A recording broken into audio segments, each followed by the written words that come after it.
I was listening to a song, and there was this fiddle playing, and it was just blowing my mind. This fiddle, it was just so beautiful, and the energy just did something to me. I went into this sort of hyperdrive where the fiddle was just amazing. It was like sweet, and it had honey and turpentine, and it had power, and it had beauty and subtlety and musical perfection, but also this improvisational feeling and this very lyrical thing, but also it felt really raw, and it was so beautiful. And by the time the song was over, I said, that's my next record.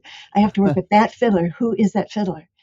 And luckily, everything fell in place because that fiddler was Gabe Witcher. Oh, wow. And our friend David West, who also lived in Santa Barbara at the time, had worked with him. He could connect with him. I said, I have to work with this fiddler, and he worked it out.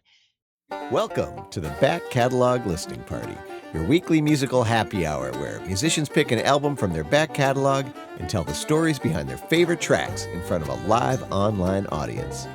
This week, we talk with singer-songwriter Annie Gallup, who joins us from her home in Maine to revisit her 2015 album, Ghost. She talks about revisiting her bluegrass roots, creating the ink and art for the album's handmade packaging, and the importance of Venn diagrams to her songwriting. A deep dive into her artistic process. So pour a beverage, grab a snack, and kick back as we listen to music together here on the Back Catalog Listening Party, where it's always Friday and old albums never sounded better. Happy Friday. Happy Friday. And welcome to the Back Catalog Listening Party. My name is Mother Banjo, one of your hosts. My name is Anthony Ihrig, the other host. And today we have joining us all the way from Rockland, Maine, Annie Gallup. Nice to be here. Thank you. All right. And Connie saying hello from Richfield. Hi, Connie. Hey, Connie. And we got Chris saying, nice day in Savage, Minnesota for a barbecue and a gin and tonic. Looking forward to the show. Ooh, sounds good. And it is a perfect summer day today in the Twin Cities. And I haven't been able to say that for a long time. It's been pretty dang hot and for a while smoky. So it's really nice to have like 70-degree weather and like no humidity. So I'm going to drink to that too, Chris. I made myself a gin and tonic, but I made it fancy because I just felt like it. There's some peach, orange, and mango in this gin and tonic. Wow. So, but I don't have the barbecue. So so I think Chris still might be winning, but still, I'm enjoying that. Tony, what are you enjoying over there? I'm trying this once again. I'm having this. It's like a collaboration between Deschutes Brewery and Patagonia. They have this organic IPA called the Patagonia Provisions, and it's really good. It's like light and crisp, perfect for kind of summer day like today, and it's extra good in my back catalog listening party pint glass. Oh yeah, sure looks tasty. And Annie, are you enjoying any kind of beverage? I have a little cup of tea. Perfect. Excellent. What kind of tea is your jam? This is called 7 C's. See if I can get this. Cloves and cinnamon and cardamom and caraway and cumin and curcumin and something else. Wow. That starts with C. That sounds good and spicy. Yeah, savory tea. Yeah. I love it. Yeah, excellent. Well, if you're joining us for the live taping, tell us where you're tuned in from, if you're enjoying a beverage or a snack, and where you are joining us from. We are really excited to have Annie joining us for our weekly happy hour and listening party. This is the show where we invite some of our favorite artists to revisit one of their old records. And I am very excited to have Annie joining us because Annie doesn't tour much these days. So we're particularly excited to reconnect with her and revisit one of her older records. And before we dig into that, Annie, maybe you could tell folks out there, if they're not as familiar with your music, a little bit about your background, where you grew up, and how you fell into making the music you make. Well, that's a long story. Because I've been doing it a long time. I grew up in Ann Arbor, Michigan. My parents enrolled me in dance classes the minute I could walk. So that was always my identity, was I was the dancer. But I started playing guitar when I was 10. I started writing songs instantly, but it was always my secret. I hid in my room and I didn't let anybody hear the songs I was writing. And that carried on for quite a while. I went to art school at Michigan. Then I moved west to Seattle, lived many lives out there, mostly as a visual artist and a ski bum and a rock climber and a sea kayaker and a sail maker and a jewelry maker. But then I had a roommate who overheard me playing in my room, right, playing some songs that I'd written, and who thought I should be on stage, and he just happened to book a coffee house. So that's how it happened that I played out. So that was Seattle. I started playing the open mics there, and that was a long time ago. Then I made a record. Excellent. Right on. And the album, and you've put out many records over the years, and again, you used to tour quite a bit. This album we're going to revisit today that you picked to feature is called Ghost. It came out in 2015. Why did you choose this record? Ghost, it has a lot of really colorful playing on it, and players that I would love to talk about. And Ghost came out at a time when I wasn't touring anymore, and it never quite, I don't know if anybody's ever heard it. So, Excellent. So I listened through all of my 16 back catalog CDs to think about what I wanted to play for tonight. And I heard this, and it was like I was hearing it for the first time. And I thought, well, that would be fun. I want to hear this. I love it. Share it with somebody. I love that. And especially, and I love that, by the way, that you listen to all your albums to decide which one, because I can't say that most of our guests have done that. We listen to all their albums. And I'm sure that was an experience, because we've talked about this a lot on this show, that, revisiting one of your own old albums is not something most artists regularly do. And it's a little bit like revisiting, I don't know, childhood photos or something, like you for better kind or of, worse. right. Sometimes you have like some, sentimental feelings, but also sometimes some like cringy feelings and everything in between. But it's nice to hear that this one, like, you're like, oh yeah, this is good. And I want to revisit it. So, well, I'd like to think one of our jobs here is to help spotlight those albums that artists feel like didn't get their due, that's been a theme here over the 300 some episodes, is people like, this came out during the pandemic, or it came out when something else was going on and never got the spotlight. So we're really excited to shine a spotlight on this one. I got to ask you, in the 16 CDs that you mentioned, where does this fall in that discography in terms of, do you know, like in the middle kind of, or? Just a little bit past the middle, I think. Okay. Yeah. I don't know what number it is, but I would say probably 11 or 12, something. 10, Excellent. 11 or 12, or maybe 9 or 14. Not your first album. Not your first rodeo, that's for sure. No, right in the middle. Well, let's dig into some music. And this first track that you picked to feature is called Diamond Ring. Is there anything you want to say about this before we take a listen? Yeah, Diamond Ring. I came across my mother's diamond ring that I had sort of inherited. And my mother was kind of a dark and mysterious person, and she died pretty young, and I never got to ask her all the questions about her dark mysteries. And I came across this ring, and I thought, this ring was there for every single thing that happened. This ring knows everything. This diamond saw everything that I want to ask about, and it's not speaking. But that's where the song came from. All right. Let's give it a spin. This is Annie Gallup with Diamond Ring here on the Back Catalog Listening Party.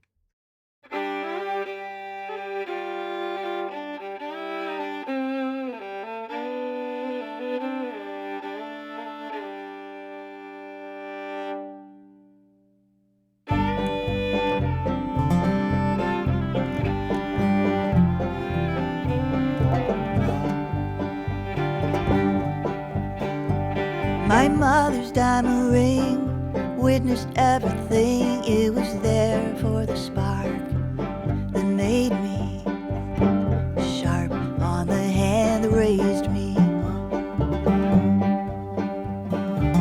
My mother's diamond, icy and silent, was there when glass was breaking. It shook when her hand was shaking. Nights she came home late or not at all, I'd lie awake and wait for light to rain across my wall. Diamond ring with Witness everything always was there. Now it's mine to wear.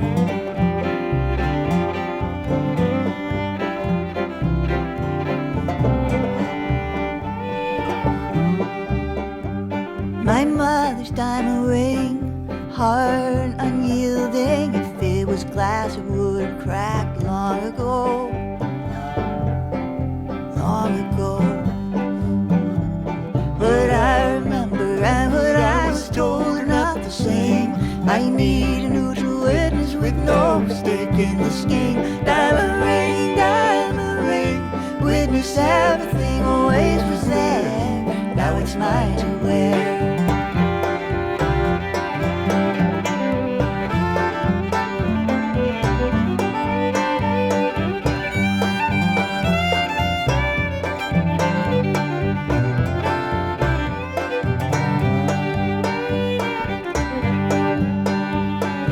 Mother's diamond ring witnessed everything. It was there for the spark that woke me. Sharp on the hand, shook me.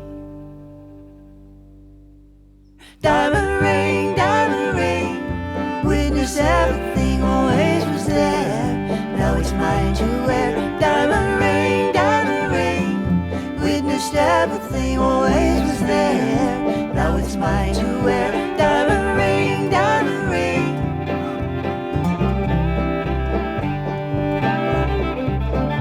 Diamond ring, diamond ring.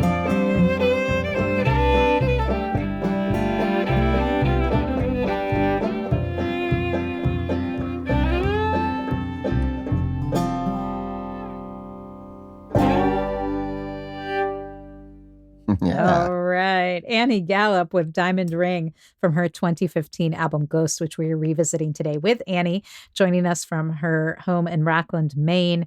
And Susan joining us from Bend, Oregon, with a glass of wine of Zinfandel from Hellwig Winery. And we have some folks joining us from St. Paul as well. So if you're joining the party, let us know where you're tuned in from. And if you're enjoying any kind of beverage for this weekly musical happy hour. And that song, one of the things many things that struck me in that song, aside from the amazing storytelling of really trying to capture a portrait of your mother, or with all the question marks therein, is obviously the old time feel to that tune. But in particular, after that break, which, by the way, I love that psych out ending. I was Yeah, I saw Ellen, you were about to say something. I was like, no, don't do it yet. Yeah. But also when it came back in, it was probably there the whole time, but I noticed it after the break, was the bass doing some great stuff on the left side. When, again, we're listening with the stereo version here, and I heard some great things happening, the way it was panned, and the fiddle on the right hand side. And it really had a feeling of like I was in the room and the bass was on that side of the room and the fiddle was on that side. What can you tell us about, like, did you record that live? Because it definitely has that feeling to the tune. It was not recorded live. It was recorded in a tiny little space in Santa Barbara where Peter and I were living at the time. That's Peter on the bass, Peter Galway. And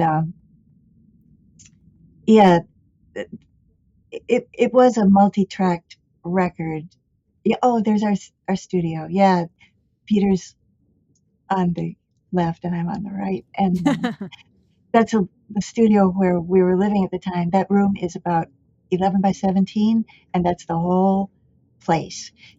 That's where the kitchen and the living room, and that's where the dogs hang out. We were 2 dogs.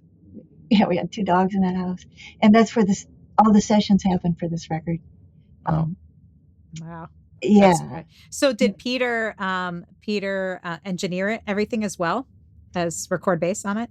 He did. And yeah, he mixed it. So wow. There's a lot of Peter, and he sang the harmonies on that song. The record, the way this record came about was a total surprise to me. It was in a part of my discography where I had stopped thinking of the records as a collection of songs that I had to serve each song with whatever the song needed. And I started thinking in terms of the whole record. So the record would come in with a theme. Hmm. The first few were kind of disjointed songs, but then I started. Well, when I got to this one, here's the story of how this record came about. I was listening to a song, um, and there was this fiddle playing, and it was just blowing my mind. This fiddle, it was just so beautiful, and the energy just did something to me. I went into this sort of hyperdrive where the fiddle was just amazing. It was like sweet, and um, it had honey and turpentine, and it had power, and it had beauty and subtlety and musical perfection, but also this improvisational feeling and this very lyrical thing, but also it felt really raw, and it was so beautiful. And by the time the song was over, I said, "That's my next record. I have to work with that fiddler. Who is that fiddler?" And and then luckily everything fell in place because that fiddler was Gabe Witcher. Oh, Um, wow. and our friend David West, who also lived in Santa Barbara at the time, had worked with him. He could connect with him. I said, "I have to work with this fiddler," and he worked it out. So Gabe West, Gabe Witcher came up to our little apartment there. He walked in looking exactly like that photo of him, and that is one of the that photo was taken at the session, and he was just this quiet, soft-spoken person. He he just came in and he washed his hands and he sat down and we'd play the song for him once. He had a chart. He listened through the song once. He just listened very intently, and then he played it, just what you hear. And he did that for 9 out of the 11 songs, I think, on this record. Well, And he's a world-class fiddler, that's for sure. he's really an amazing. He has such a gift. It was just breathtaking to just sit there and watch him. But the way he would just play the songs, having heard them once through, and he would play them with such commitment and energy. And then sometimes he would say, "Okay, give me another track," and he would play the harmony line to what he had just played, having only heard Wow. that once. But it was Oh. really exciting, Oh, and it was that excitement that I revisited when I heard this record again. oh, And then it's David West, who is a world-class musician, also had a studio in Santa Barbara, and we knew him pretty well. And he plays on this record too. He plays mandolin and dobro. Mm. Wow. It was just such an exciting synthesis of these musicians, and it was also kind of a step out of the genres that I was kind of working into because it's this very little known, in fact, unknown fact that the first band I played in was bluegrass. Really, I was going to ask about the where that came from. Ellen and I are both kind of knee deep in that style, those styles of music, and it took me a little aback, and I wondered if maybe you had a background in that. Where did that come into your life? In Seattle, the same roommate that made me overcome my stage fright was a really gifted bluegrass singer, and he put the band together, and I was the guitar player. All right. And so it was really fun. And then I started playing dobro to play bluegrass, and Was that you on there on the dobro on that track? it might have been. I think Okay. it was. Nice. David plays dobro on this record too, and I think this one was me. But we'll hear him also on excellent. some of the other songs. Yeah. Wonderful. Well, it's cool to hear these bluegrass roots because some of your other records do not sound like this. There's more of a like a a kind of almost pop element, like alternative pop element to some of the songs, always rooted in acoustic guitar music, but the production, sounds very different than on this record. So it's cool that you let out the album with this track and that fiddle line too, because it does grab you right from the first notes. That's quite a story too, that it kind of emerged from that, just hearing Gabe playing. It was just, I latched onto that and I went, that's it. Do you remember what the song was that you heard? I don't. Okay. I don't. I'm pretty sure it was Kate Wallace, but I don't remember what the song was. I was just so carried away by the fiddle. That's funny. It is funny how sometimes that one moment, that song you just hear in a random place can totally change a whole trajectory for yourself, Yeah, yeah. which is really neat. Hey there, would you like to be part of the live show? Well, become a member of the Back Catalog Listening Party Patreon, and you'll get a backstage pass to weekly online tapings where you can ask the artist questions and participate in the live chat with a fun community of like-minded music nerds. You'll also get a first look at upcoming guests and receive invitations to special live streams and private after parties. So join the party today at patreon.com/backcataloglisteningparty.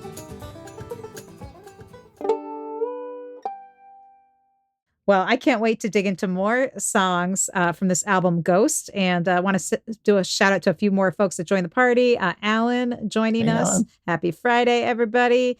And Susan joining us. Thank you, Susan. Or chiming in, saying what a lovely song, dreaming of a thing that has been there through the ages. And yeah, you really captured that really well. And this next track that you picked to feature is called Ghost Town Kite. Is there anything you want to say about this before I take a listen? Ghost Town Kite.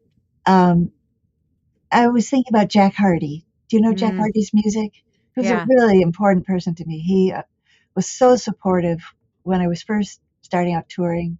He was so supportive that he gave me the key to his flat in the city, and just I could use it whenever I wanted to, and put me up in a room upstate in his house upstate. He was so supportive. He just really believed in what I was doing and that everybody should be touring their songs. He was a really important friend. And so I was thinking about Jack. He was so much part of the foundation of why I wound up doing what I did. And there's two stories that come together in this song, which is kind of the way I write a lot, is when two stories overlap, I write in the Venn diagram of the overlap. So this story, Jack was living in New York on 9/11. The planes hit the towers and everybody ran away. Jack ran to the tower because his brother was there. And he spent the next week looking for his brother, knee deep in ashes.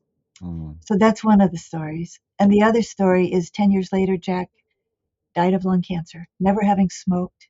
It was from all the ash that he inhaled on the days after 9/11. That was what killed him. So those two things come together in the song. I'm thinking about Jack, and I'm picturing him in the days after 9/11, but I'm also thinking of Jack as the Jack I knew. So that's the story of this song. All right, let's give it a spin. This is Annie Gallup, Ghost Town Kite, here on the Back Catalog Listening Party.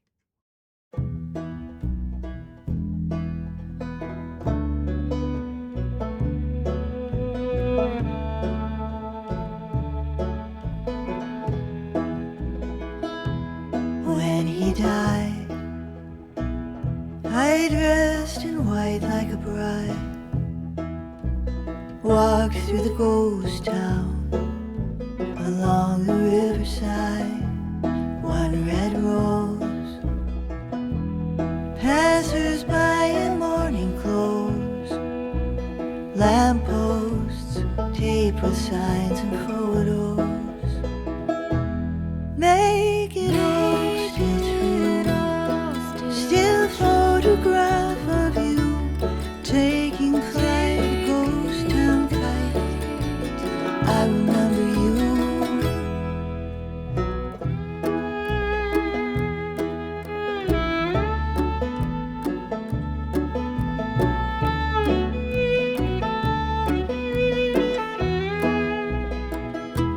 When sun broke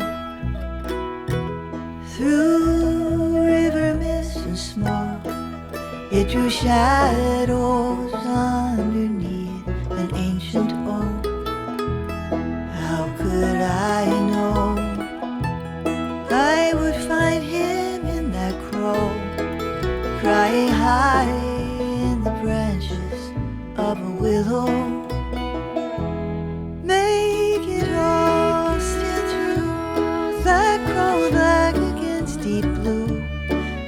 crow cry, then you fly. I remember you.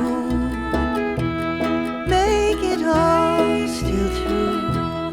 Black and white of me with you, taking flight, a ghost town kite. I remember you.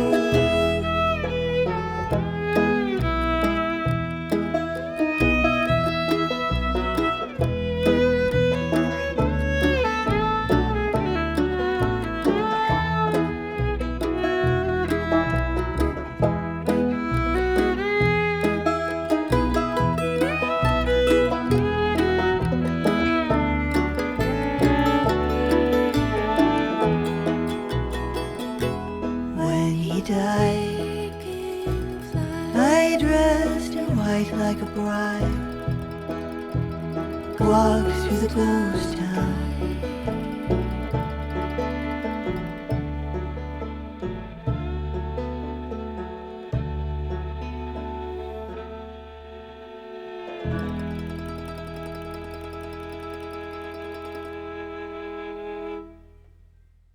Ah, beautiful. Annie Gallup with Ghost Town Kite from her 2015 album Ghost, which we are revisiting today with Annie joining us live. You know, that harmony really added a kind of ghost-like feel, like there's another spirit in the room. Tell us a little bit about that harmony vocal. Is that you? Is that someone else? There's two harmony vocals. There's the double, the octave yeah. double. That's me singing in my mouse voice. And then the beautiful weaving harmony is Anna Abbey, who was also a Santa Barbara person, just this magical musician. Everything she touches turns to magic. She's very gifted musically and art and in her life. She's a wonderful spirit. And that was David West playing the mandolin. Beautiful. And Peter again on the bass. And what about the banjo on that? That was me. Awesome. Very nice. Yeah, Thank there's you. such a haunting quality to the banjo in the right hands. You know, like I know Steve Martin once said you can't play a sad song on the banjo, but Not true. I think you can play. I think it has a lot of different kind of expressions, and that, you know, the way you were playing it and the kind of the tones that were coming out of it, like really, you know, spoke to the lyrical content in a way that not too many instruments can. So very good. There's a lot of things banjo can do besides upbeat. Yeah. Amen. Yes, indeed. And if you want to hear this record in its full glory, like all those banjo notes, that beautiful harmony, those, you know, all the nuances, that the stereo effect I was talking about earlier. Annie says she has a couple copies left of this, physical copies, CD copies of this album.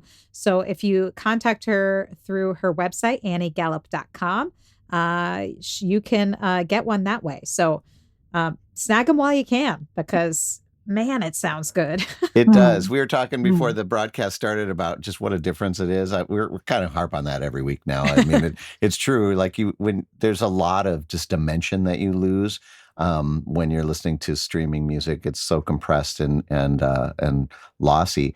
But not only will you get you know, these high res, beautifully produced tracks, but the album itself has some interesting packaging. Annie, you had sent us some photos here. I wonder if we can bring that up here to show folks. You can talk a little bit about the packaging of this. Oh, yeah. Yeah. Well, this packaging, I had decided that I wanted to lower my carbon footprint. So I wanted to have the packaging made locally. This was when I lived in Santa Barbara. I had a few different criteria. I wanted it to be sustainable, local. I wanted to be able to include all the lyrics and to use soy ink and recycled paper, and I couldn't find anything anywhere, so I designed it. I designed the packaging, and I found a press in Santa Barbara that would print it for me, and I did the design, and then I had a die built so they could cut it and print it, and then they delivered it all in these flats, and I had to fold each one by hand Oh, wow. and put them back together. So it was very time intensive, but it made all my criteria. So That's amazing. Wow. that's the story of the packaging. For those of you who are just listening to the podcast version, we are looking at pictures of this packaging. Unbelievable. You created everything from the die up. It's got a unique kind of a way that it folds out. It's got, it's not all just squares. There's some rounded edges here. It looks like a piece of art. Just the way that it's laid out this way. And if you're interested in checking it out, you should just buy it from Annie. You can go to anniegallup.com. She said she has a few physical copies left, and it sounds like you'd be getting some real bespoke, one of a kind album art and packaging here. And my fingerprints will be all over it.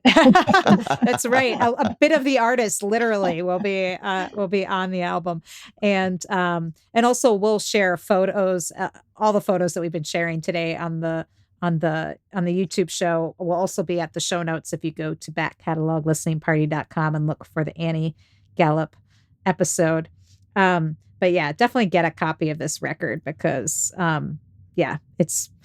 there's so much intention put into the project. And I love that you were using all your visual art and design skills. And that's the beautiful thing about being an independent musician. Sometimes people's backgrounds that you think, oh, I'm doing music now, I'm not going to use whatever degree I got, that might not be music.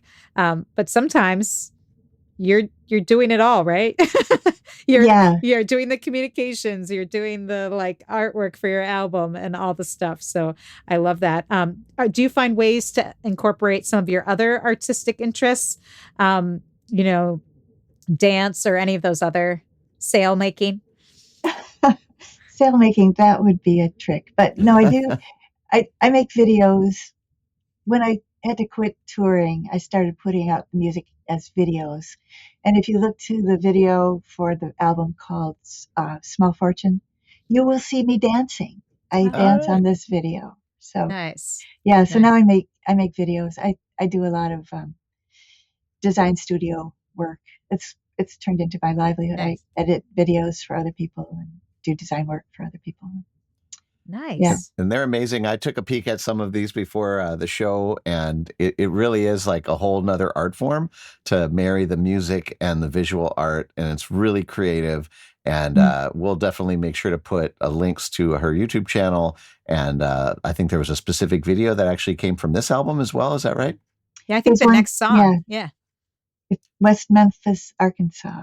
Oh, that's right. Good segue. Yeah, this is the next track that you picked to feature. Is there anything you want to say about the song and or video before we take a listen? The song was sort of a mystery. When I was touring, I would keep a notebook on the passenger seat, and I would just write things down, and I just kept a running list, and every now and then I would find the Venn diagram and make a song. And then this one, I just was flipping through the book, and I turned to a page, and all it said on it was West Memphis, Arkansas. And all of a sudden, I knew how to write the song. I just knew where the story went, what West Memphis was what it had to say. It had been there for years at that point in this notebook.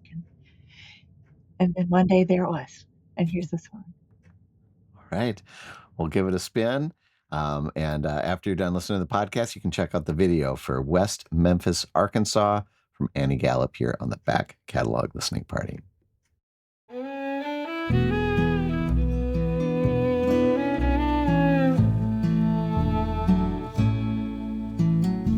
The river is the reason for this town. From here there's no sound. Still I know it's there, out there, to the east in the dark, running deep.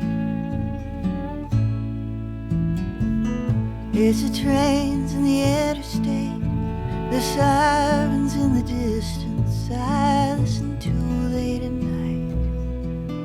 On the nights I don't sleep, He comes into town on the Greyhound, under the radar, down at the playground, watching for his boy. I know what I know, I stay away.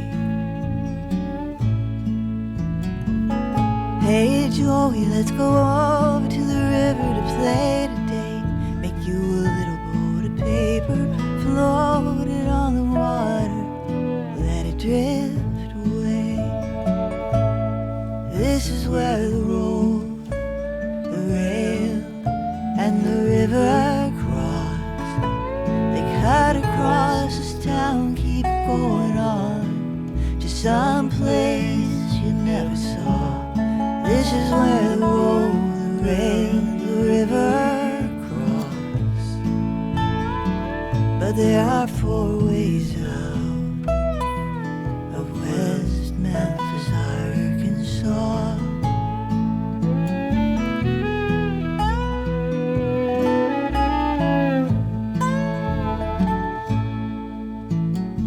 This little boy sleeps through all the noise. I wonder what he dreams as the siren screams and the train shouts back, clatters down the track, next block over. And in the morning he will rise with the sun, my golden one, my gift, my mirror, my hope, my danger, my masterpiece, my anchor. This is where the road, the rail, and the river cross. They cut across this town, keep going on to some place I wish I never saw. This is where the road, the rail, and the river cross. But there are 4 ways out of West Memphis, Arkansas. This is where the road, the rail, and the river cross. But there are 4 ways out of West Memphis, Arkansas. But there are 4 ways out.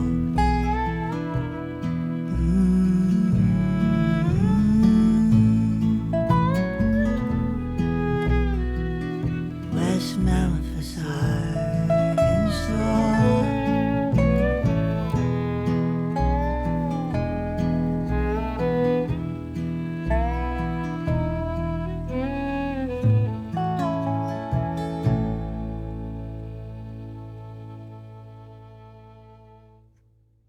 All right. Annie Gallup with West Memphis, Arkansas from her 2015 album Ghost, which we are revisiting today. And there are a lot of ghosts, it feels like, on this record. Did that theme just kind of arrive as you started putting this collection together? I know you said you were very intentional with the sounds, but were the themes, did that just happen organically? It did, completely organically. And I didn't notice it until I was looking for a title for the record. And yeah. And I love, by the way, the cover with just the ladder, very spare, because I don't know. There's one of the things I love about it is usually you think of ghosts filling up space where maybe there shouldn't be filled, right? Like, oh, ghosts aren't supposed to be in that like closet, or you know what I mean? It's supposed to just be my stuff or whatever. But I like this because it's almost like the opposite. It's like the absence of something. And is it leading up to an attic space in this picture? It's a photo by this wonderful photographer that I've used a few times for covers, Julie Cleveland. And it just seemed like something about the upness of it felt very ghost-like. Yeah. Very haunted. Yeah, I always associate these kind of attics, that you have to push the thing through and walk through as like spooky too. Like, I don't know if that was intentional or not, but it definitely plays into that theme for me. Yeah, for sure. Yeah, I love that. Well, again, this album sounds fantastic, and folks can, again, get a physical copy if you go to anniegallup.com. Also, if you go to anniegallup.com, you'll find links to, of course, videos, also the lyrics. You can also access that. But, of course, the best way is if you buy the album, because then you get that and the artwork. But if you're looking to hear or really dive into the lyrics, because these are really story rich songs. So if you want to pour through them as you're listening to the songs, you can do that. Also, right when you get to anniegallup.com, the first thing you see is that Annie has a new record, future back catalog, called Night Clothes. What can you tell us about this new album that just came out? Yeah, Night Clothes is another sonic departure. This one, I play piano and other instruments. Peter plays a little bit of bass, but it's mostly me. I play a lot of lap steel and some guitar and a lot of piano. It's a different sound, it has just been out to radio in the last couple months, and it did actually chart on the folk DJ charts. It came up number 3 for June, Right. which That's great. was a first for me. That's great. Well, I was definitely one of the DJs playing it because I love it. So if Okay. folks want to see a whole nother side to Annie's music, I think you will get that in that, but still the same amazing storytelling, which is, I think, what sets your songs apart so much. But you can get that album too. If you go to anniegallup.com, you can just get all the stuff right there, which is so cool. And again, you can check out her videos, and we'll make sure to have links to all that stuff on the show notes. If you're listening on the podcast and can't keep track of all that stuff, then you can just go to backcataloglisteningparty.com. And this is a good opportunity to thank some of the folks that keep this show going. And these are probably the folks that will also be going to anniegallup.com to snag up those last couple copies of your record. But these are the folks that have kept this show going for over 300 episodes. Yay. Woo! And it's all because these folks said, yes, we want to nerd out about music and hang out with our favorite artists online every week and just listen to records. You are our people, and we really appreciate you. Penny, Anna, Linda, Bevan, Connie, Vaughn, Ellen, Chris, Becky, Peggy, Joe, Jim, Beverly, John, Tim, Sarah, David, Jocelyn, Matt, Steve, Mark, Severin, Mary, Nikki, Joni, David, CJ, Christy, Diane, Hetty, Sandy, Neighbor Ann, BZ, Paul, Cynthia, Ross, Mike, Eric, Phil, Ryan, and maybe you. If you want to join our mighty crew of music nerds and support the show, and when you do at any level, then you get invited. You get invites to all the live tapings, so you can join in the live chat. You also get a first look at all the guests and podcast episodes and other special perks, including, while supplies last, a back catalog listening party pint glass. That's right. We do have a handful left, folks. So that's right. It's our way to connect to each other from afar. That's right. We can clink our glasses together. That's right. And, but mainly we're just happy that you've joined the party in whatever way you have joined us. So if you're listening to the podcast on one of the streaming platforms, thank you for being here. And if you like the episode as much as we know you do, then make sure to give the thumbs up, review it, share it with a friend, but most importantly, subscribe on your preferred platform because then you'll get notified of what wonderful guests we have coming up next week, because we drop new episodes every Friday, and they're always wonderful and different and illuminating. And we get to revisit new art and build up our album collections while we do it. So yeah, yeah, I'll agree. And it's the best hour if you're a Patreon member and you actually get to come every, most weeks we do these live tapings. It's just a great escape from all the algorithms and news and headlines and a good reminder of all the good things in this world, art and music and people. Yeah. And again, art made by real people. I mean, Annie making the physical artwork and the dye and all the stuff. I mean, that's something that you don't get when you're just streaming something. So no, yeah. And like these music videos, I mean, it's kind of the antithesis of all the stuff that is just kind of flooding the internet right now, all the kind of digitally created AI stuff. What you're doing, Annie, is really special and such a great, again, counter to all that stuff. So join our Patreon and also go buy Annie's record. It's a great way to support Annie because she is not touring right now. So she relies on that income. And I know you said you stopped touring, around the time this record came out. Do you want to talk any bit about that, about why you had to stop? Yeah, I I did the Lyme disease thing. I I had a close encounter with a tick, and it changed my life.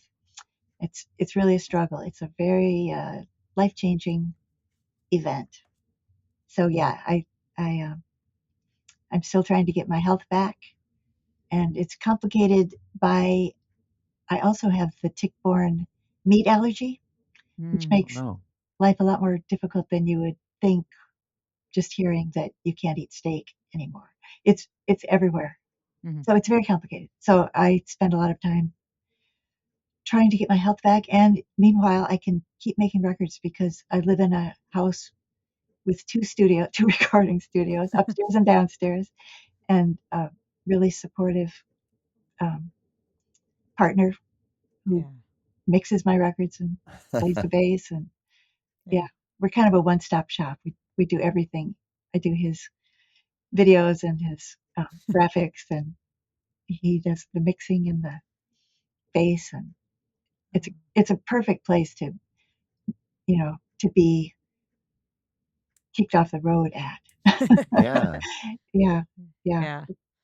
So it sounds like the moral of the story is check for ticks, folks. It's that summertime, and I know a lot of folks are outside hanging out in the great outdoors, which is a great thing. But Lyme disease is no joke. So, um, yeah.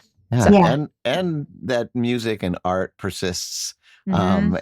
and humans are insanely like adaptive, and I just love how this was 2015, is that correct?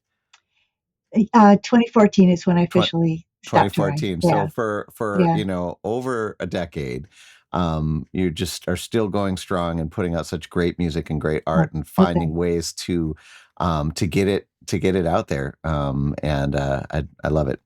It's a Yeah. good time of the world to be putting out your own material. Hmm.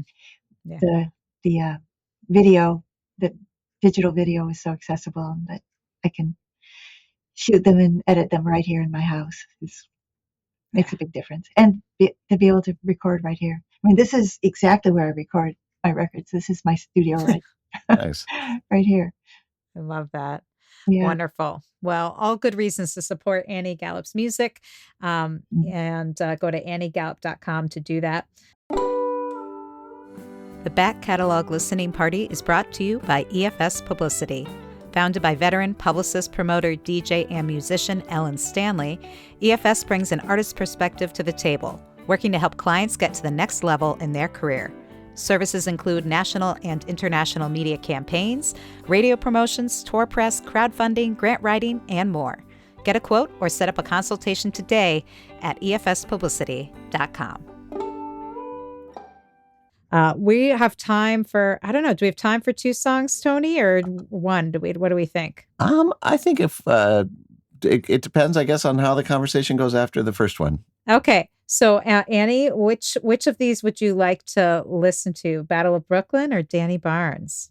Well, since your mother banjo, let's go to Danny Barnes. All right. Okay. Is there anything you want to say about this before you take a listen? I had never heard of Danny Barnes, and he was playing in Santa Barbara, and I took a chance on the show at this great little Santa Barbara hole in the wall called Piano Kitchen, where you just you sit right in their lap, basically. And I just got really transported listening to Danny Barnes play banjo. He's so unexpected. He's so witty and creative and inventive, and he was playing some instrumental. Um, and I was transported to. I mean, he took me right back to some ancient heartbreak that I had been really glad to forget about. But there it was, all the feelings, and I just thought, wait a minute, this is an instrumental, but that's exactly how it feels. And that's kind of where this song came from. It went right back to that heartbreak. And how did he know? How did he know that feeling?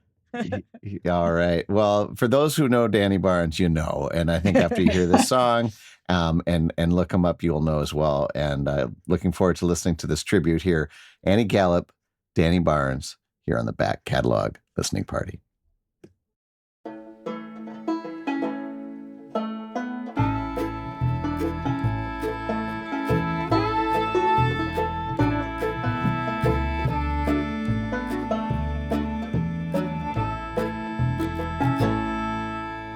I went out last night to hear Danny Barnes play the banjo.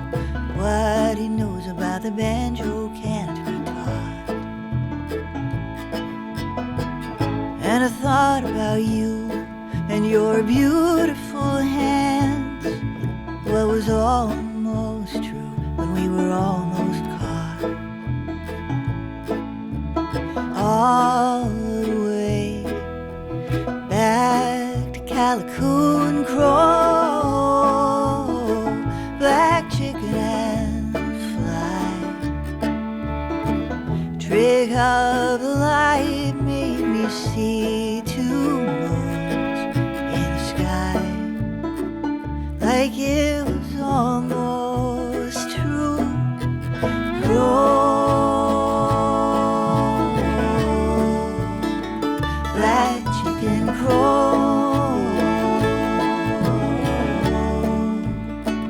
black chicken crow,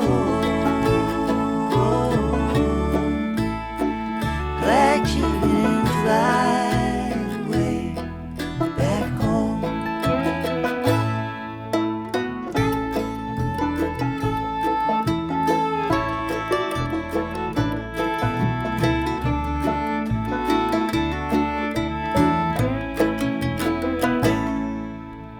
I remember you from across the room the first time that I saw you. You were talking with your hands. Last time I saw you was on the other side of something I can't ask a soul to understand. But when Danny Barnes plays a 5-string banjo, crow, black chicken and fly, his hands on the strings are saying things I believe no one knew. Ooh, but they're still true. Crow, black chicken crow, black chicken crow,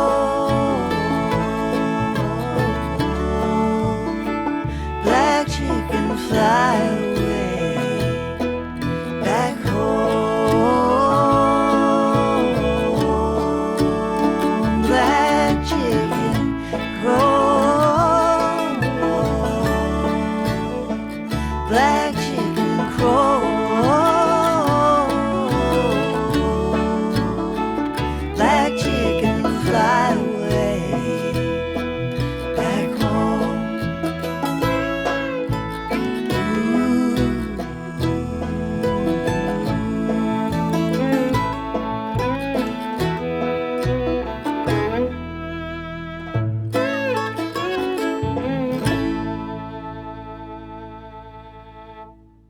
All right. Great tribute to Danny Barnes. That was Annie Gallup from her 2015 album Ghost, which we have been revisiting today with Annie joining us from our home in Rockland, Maine.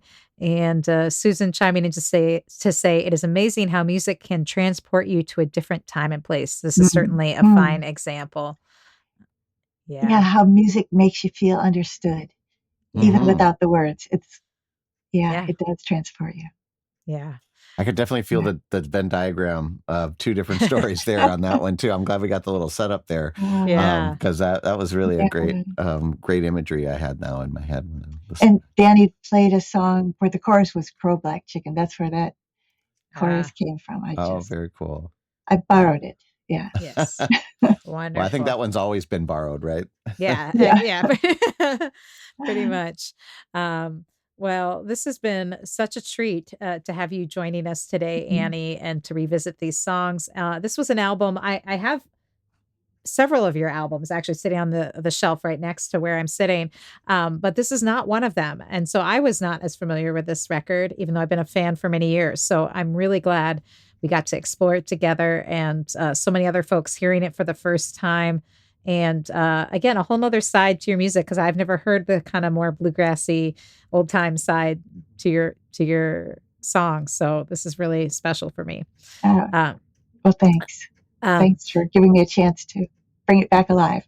Oh, yes. If we have any say, which unfortunately we don't have say with a lot of the big, corporate overlords, but in our little sphere, we will continue to sing the praises of this record. Mhm. And Connie chiming in to say wonderful songs and great stories. Thank you.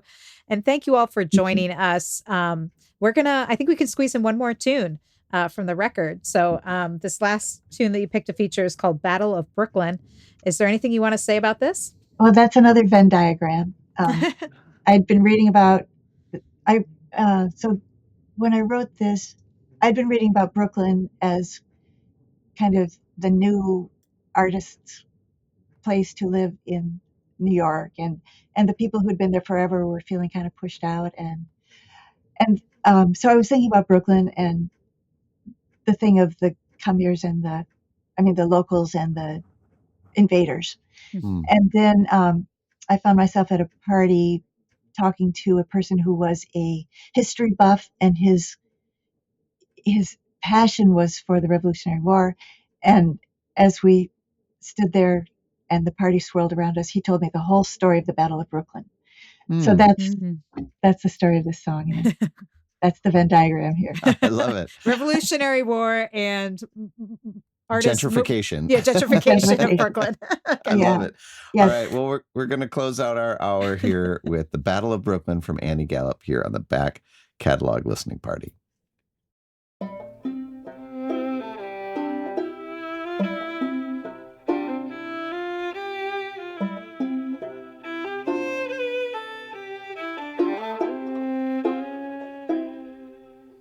They took Park Slope and Prospect Park. We were outnumbered and underfunded. We fought but could not win the Battle of Brooklyn.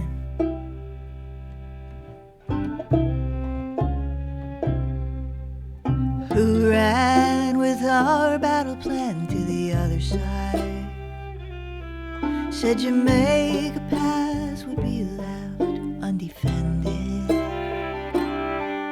10,000 redcoats marched by night from Jamaica Pass toward Brooklyn Heights.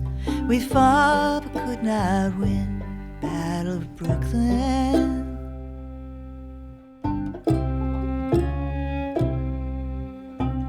Wave after wave, shoulder to shoulder, they were practiced soldiers, well equipped. Our ragged army felled an oak to block their path. They barely slowed. We fought but could not win the Battle of Brooklyn. We fought like wolves, we fought like hell. Our bodies broken as they fell. We fought till all was lost, and then we fled. At Brooklyn Heights we held our ground. The bloody rain, the muddy trenches, watched the other army's men prepare to take us on again. Then darkness fell, fog moved in. Our army undertook a stealth retreat across the East River, row ashore. We lost New York, but we won the war. We fought but could not win the Battle of Brooklyn. We could not win for losing till we won the right. not win the Battle of Brooklyn. Ooh, Brooklyn.